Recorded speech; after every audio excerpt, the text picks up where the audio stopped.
नाज़रीन, मोहल्लेदारी में किसी को खाना खिलाना अजीब बात नहीं, लेकिन अगर चुगताई नवाब लतीफ़ी को घर बुलाकर खाना खिलाए तो ये अजीब भी है और मानी खेज भी। आइए लतीफ़ी स्ट्रीट चलते हैं और मालूम करते हैं कि मौजज़ा क्यों कर हुआ। देखता हूँ खैर और शर को एक छतरी के तले, कश्मकश में हूँ कि आखिर मौजज़ा क्यों कर हुआ। अरे भाई, बात ये है कि ये जो सवालिया निशान वाले शेर है ना, इनसे जरा परहेज कीजिए। आप क्या समझते हैं कि इन शेरों की हमें समझ नहीं आती? हमारे नाना मियाँ अल्लाह ताला के फजलो करम से हैदराबाद दक्कन के सबसे बड़े शायर थे और उनके चाहने वालों में अली मियाँ भाई नवाब ऑफ दक्कन से लेकर फीका हलवाई तक सब शामिल थे।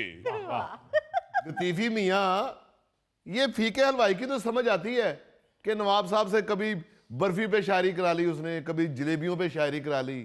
ये नवाब दक्कन की समझ नहीं आई। अरे खबरदार, अगर हमारे नाना मियाँ की शान में गुस्ताखी की तो बहुत बड़े शायर थे। ये जो निजाम दक्कन थे, इनके यहाँ जब भी कभी महफिल होती थी तो वो हमारे नाना मियाँ को बाकायदा दावत दिया करते थे और फिर मेहमानों को हमारे नाना मियाँ की गजलें और शायरी सुनवाया करते थे। भाई क्या बात है लतीफी साहब, उस वक्त तो नवाबों की शान ही अलग होती थी। तो और क्या, हमने तो ये सुना है कि लतीफी चचा के नाना बहुत बड़े लिखारी हुए हैं। हैदराबाद दक्कन के स्टेशन पे उनके हाथों से लिखा हुआ है, यहाँ सिगरेट पीना मना है। माफ करना, ये भी वैसे गलत ही है। फिर उस वक्त तो सिगरेट होता ही नहीं, बीड़ी और हुक्का होता था।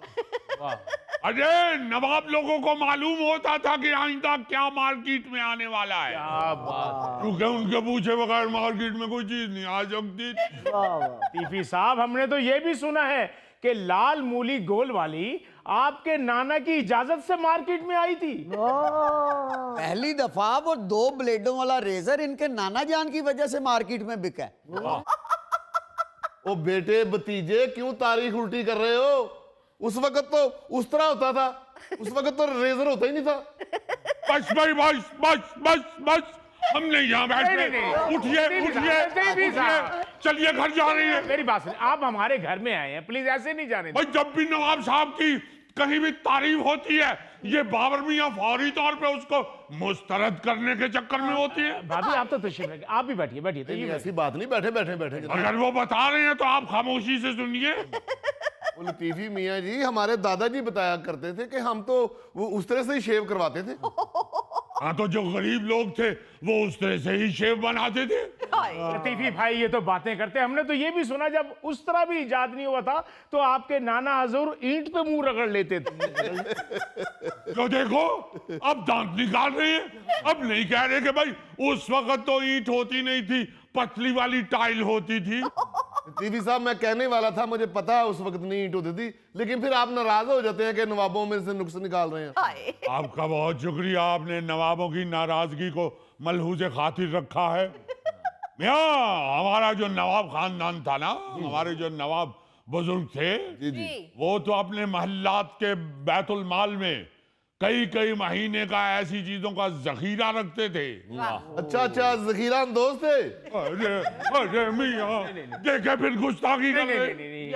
अरे भाई, अपने इस्तेमाल के लिए जो चीजें जखीरा की जाती हैं उसको जखीरा अंदोजी नहीं कहते। अरे लतीफी साहब, हमने तो ये भी सुना है कि आपके नाना हजूर बकरा ईद आने से 6 महीने पहले ही बकरा खरीद लेते थे। अरे वाह, तो नहीं है? आप कह रही थी कि आपके बुजुर्ग क्या कभी कुर्बानी किया करते? 6 महीने पहले बकरा खरीद लेते थे और 1 महीना पहले बेच देते थे। उठ जाइए, उठ जाइए, उठ जाइए, घूंघट निकालिए, घूंघट निकालिए। ये फिर इन्होंने गुस्ताखी की है नवाब साहब की शान में। लतीफी चचा, बाबर अंकल को तारीख का पता ही नहीं है। बाबर अंकल, लतीफी चचा बड़े लोग हैं। हैदराबाद दक्कन में सबसे पहले खालें इकट्ठी करने का स्टॉल इनके नाना ने लगाया था। सुन रही है, सुन रही है?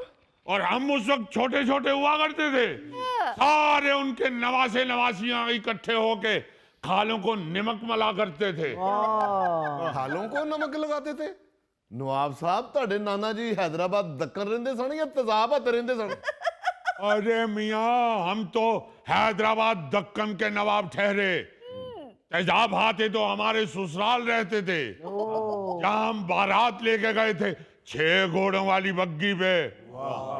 क्या बात है जी, नवाबों की तो शान ही अलग होती थी। मुझे तो यकीन नहीं आ रहा कि मेरी आंखें क्या देख रही हैं और कान क्या सुन रहे हैं। शेर और बकरी एक ही घाट पर बैठे हैं और एक दूसरे की तारीफ भी कर रहे हैं। अरे मियाँ, लिहाज और वफादारी भी किसी चिड़िया का नाम है। और हम ठहरे नवाब इब्ने नवाब। इन बातों का हमसे ज्यादा भला किसे इल्म हो सकता है? मगर आप पहले ये वजाहत कर दें कि आपने बकरी किसे कहा है और शेर किसे कहा है, क्योंकि मियाँ नवाब वकारुद्दौला की औलाद बकरी हो ही नहीं सकती। और देखिए चुगताई मियाँ, हमने आपको नहीं कहा, ये तो एंकर मियाँ कह रहे हैं। देख लें। लतीफी चचा, छोड़ें ये शेर और बकरी की बहस को। आप ये बताएं कि आप चाय पियेंगे या कहवा? वैसे चुगताई साहब के घर की चाय बड़ी लाजवाब होती है, दिल करता है 4-5 कप पिए। लेकिन मैं तो आज कहवा पीऊंगी। लो बताओ, उधर से फरमाइशें शुरू हो गई हैं। पहले भाई आप इन दोनों के लिए जाके पहले 1 समावार चाय का और 1 समावार कहवे का भर के ले आइए। नवाब साहब, ये समावार नवाबों के घर में होता है, हमारे घर में नहीं है। तो फिर टब में भर के ले आइए, क्योंकि बटमियां तो पहले ही बता चुकी हैं कि जैसी आपके घर की चाय है वो 4-5 कप तो उन्होंने तकल्लुफन कहा कि पीने को जी चाहता है। घूंघट निकालिए। ओहो लतीफी साहब, आपको पता ही नहीं चुगताई साहब के घर की चाय कितनी मजेदार होती है। अरे मियाँ ठीक है, इनके घर की चाय भी ठीक ही होगी, मगर आपको क्या मालूम, हमारे जो दादा मियाँ थे ना, वो अपने महल की महफिलों में मेहमानों को नवाबी कहवा पिलाया करते थे। और उसकी खुशबू ऐसी होती थी कि पिए बगैर ही आदमी सुरूर में आ जाता था। हर शख्स पूछने पे मजबूर हो जाता था कि नवाब साहब इसकी इस जायद तरकीब तो बता दीजिए। नवाब साहब ने कभी नहीं बताई। लेकिन चूंकि अपनी रियासत के लोगों से मोहब्बत भी करते थे और उनको उस खुशबूदार कहवे से महरूम भी नहीं रखना चाहते थे, इसलिए फिर हमारे दादा हुजूर ने अपने महल के बाहर चाय वाला खोखा खोल लिया और वहां पे आधी कीमत पे कहवा सर्व किया करते थे। हमने तो ये सुना है शनील की पोशाक पहन के दुकान पे बैठते थे। एक दफा उठते हुए उन्होंने पोशाक सीधी की और चूल्हे से पोशाक ने आग पकड़ ली। और नवाब साहब, बड़े नवाब साहब उसी आग में झुलस के दुनिया छोड़ गए हैं ना। अरे क्या जमाना याद करवा दिया, क्या मासूम लोग थे। नवाब साहब पोशाक को आग लगने की वजह से दौड़ना शुरू हो गए। लोगों ने समझा शायद नवाब साहब हमें खुश करने के लिए कोई आइटम कर रहे हैं। किसी ने बचाया ही नहीं। फिर दादा हुजूर अगले चौक में जाके झुलस के गिर गए। क्या बात है अली साहब, वफादारी वाले लोग थे ना, नवाब थे नवाब, इसलिए कह ही नहीं सके बचाओ बचाओ बचाओ बचाओ। मैंने उन्हें बहुत कहा कि मुझे सिखा दीजिए कहवा बनाना, मगर उन्होंने नहीं बताया। इन्होंने भी नहीं कहा उन्हें कि सिखा। अरे कहा था हमने, दूरंदेश लोग थे, हमने कहा अपनी बहू को ही कहवा बनाना सिखा दीजिए। कहने लगे मियाँ आइंदा ऐसी बात न करना, किसी दिन भी तुम्हारे साथ इसकी अनबन हुई तो ये गुस्से में आके हमारे मद्दे मुकाबिल कहीं खोखा न खोल ले। मगर ये देखिए, कहवे की तरकीब भले उन्होंने आपको नहीं सिखाई, मगर हवेली तो आपके नाम कर गए थे ना। घूंघट निकालिए। अली साहब, नवाबों के तो बाग होते हैं, हवेलियां होती हैं, जमीनें होती हैं। ये कौन से नवाब जिन्होंने खोखे खोले हुए थे? बाबर साहब दरअसल दूर अंदेश थे ना, टैक्स से बचने के लिए, अपने असासे जाहिर ना करने के लिए खोखा खोला हुआ था। ओ पुलिस पुलिस पुलिस अरे अलग हट, बंद करो अपनी ये पुलिस पुलिस। पहले भी हम एक दफा मौके पर निकाहनामा ना दिखाने की वजह से हवालात रह चुके हैं। So sweet. चुगताई साहब ये तो बताइए कि ये दावत के सिलसिले में रखी हुई है। अली मुमताज भाई, बस वैसी दिल चाहा, भाई मोहल्लेदारी है, सबको इसलिए जरा खाने पे बुला लिया। भाई चुगताई मियाँ, सच्ची बात तो ये है कि आपके घर का खाना शानदार तो नहीं था, मगर अच्छा था। लतीफी साहब, खाना अच्छा नहीं बल्कि शानदार था। किसी चीज की कमी नहीं रहने दी चुगताई साहब ने। देखो बाबर मियाँ, हम ठहरे नवाब खानदान के अफराद, हमने तो ऐसा ऐसा शानदार खाना खाया हुआ है जिसके ऊपर सोने चांदी के औराक लगे होते हैं। अब हम किसी भी खाने को शानदार कहते हैं तो अल्फाज हमारे हलक में मछली का कांटा बन के अटक जाते हैं। हमने कहा था ना, मछली कांटा देखकर खाइए। घूंघट निकालिए, हम महाभारत कह रहे हैं। अरे बली मानस, मैंने कांटा देख के ही चखी थी मछली। चखी थी? 3 गनियां तो आप मेरे सामने खा गए। माशाल्लाह। यानी अब आप खिला के जता भी रहे हैं? लतीफी साहब, जिता नहीं रहा, आप जितना मर्जी खाएं, मैंने आपका कौन सा हाथ रोका हुआ है। अपना नवाब। अल्लाह अल्लाह खैर। अरे अरे अरे, वही गनमैन आ गया है। लतीफी साहब, अब ये गनमैन नहीं है, खाना बनाता है। अरे हरकतें तो अभी भी बदमाशों वाली हैं। वो देखिए तो सही, छोटे नवाब साहब को कैसे फेंका है, जैसे चिमटे के साथ काकरोच बाहर फेंकते हैं। अरे क्या हुआ है? ਉਹ ਸਾਹਿਬ ਜੀ ਡਰਾ ਹੀ ਛੜਿਆ ਸੋ ਥੋੜੀ ਜੀ ਮੱਛੀ ਲੈ ਕੇ ਗੁਲਦਾਨ ਦੇ ਪਿੱਛੇ ਬਹਿ ਕੇ ਖਾ ਰਿਹਾ नवाब साहब मछली नोश फरमाई है। जी चाचा हजूर। माशाल्लाह, इसीलिए सेहतमंद लग रहे हैं।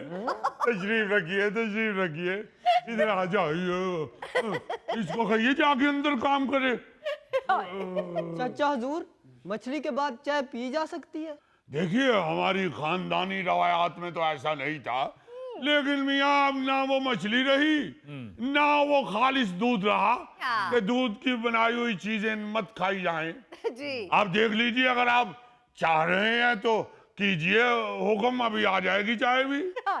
मैं तो ये रिस्क नहीं ले सकता, अब मेरी स्किन का मामला है।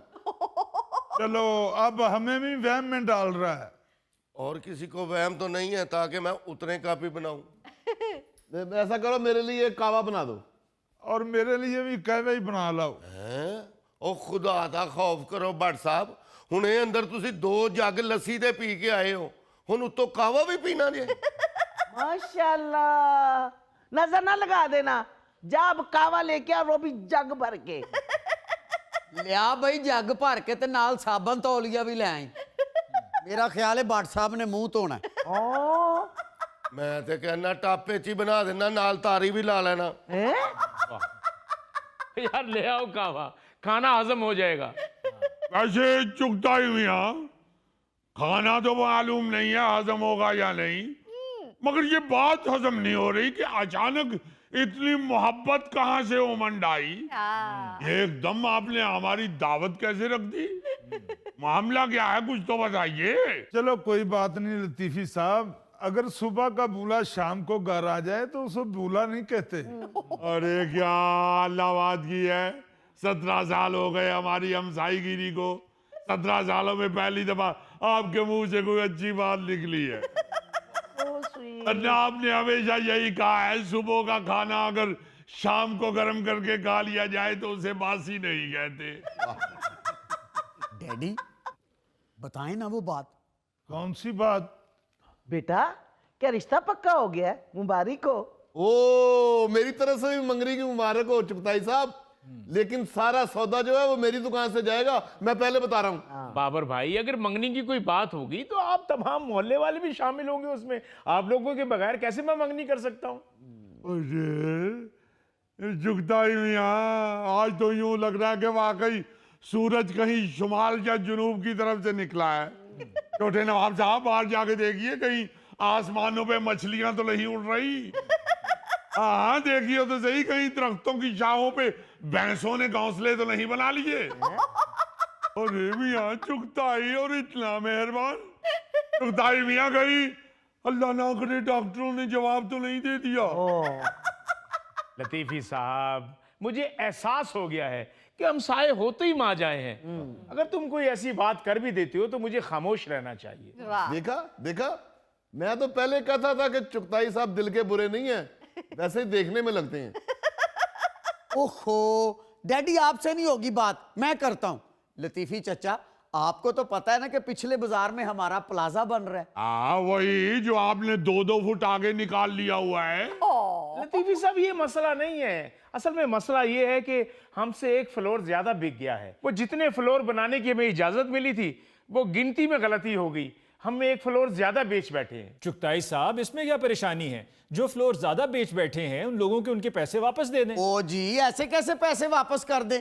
अब तो इस मसले का हल लतीफी चचा ही कर सकते हैं। लो बताओ, हम कैसे हल कर सकते हैं? भाई हम नवाब हैं, कोई राजमिस्त्री थोड़े ही हैं। तो मेरे चाचू, वो जो आपके कजन एलडीए में लगे हुए हैं, अगर आप उनसे कह के ये हमारा मसला हल करवा दें तो आपकी मेहरबानी होगी। फ्री में नहीं, उनको चाय पानी भी दी जाएगी और एक शानदार दावत भी। चलो महल्लेदारी है, कर दो काम जो हो सकता थे। तो वो दावत वाली बात पक्की है? देखिए मियाँ, हम साफ बता देते हैं, हम नवाब लोग हैं, हमको ये चाय पानी वाले लोग नहीं हैं। अगर हमें ये बात जायज लगी तो फिर हम उनसे कह देंगे, वरना नहीं कह सकते।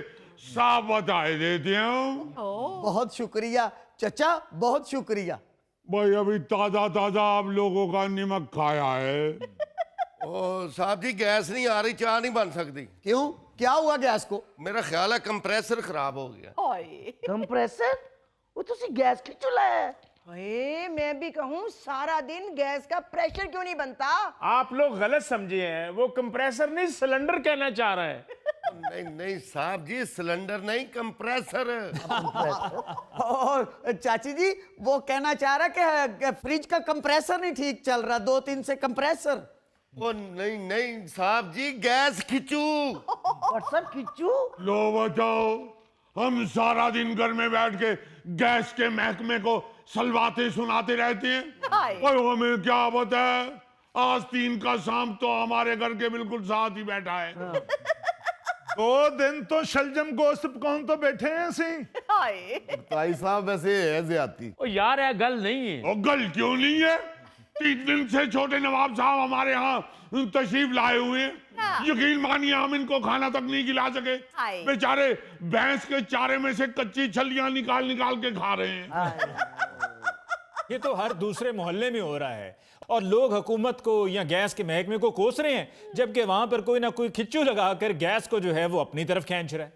अब देखिए तो सही, यकीन मानिए, सारा सारा दिन घूंघट निकालिए, सारा दिन घूंघट निकाल के तो चूल्हे को देखती रहती हैं। हमने कई दफा कहा भी है कि क्यों घूंघट निकाला हुआ, चूल्हे ने कौन सी मूंछें रखी हुई है। कह दिया नवाब साहब, हमने घूंघट नहीं निकाला हुआ, हम तो मुंह पे कपड़ा रख के रो रहे हैं, हमें शर्म आ रही है छोटे नवाब